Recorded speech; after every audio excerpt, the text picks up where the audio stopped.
What's one way that the company has helped you grow outside of your technical craft? That was one of the reasons I actually came here.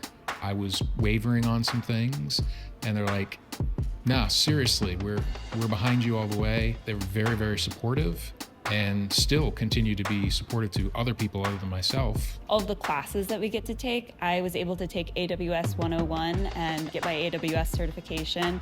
And it was great to have the support of all of the other teammates who were going through the process as well.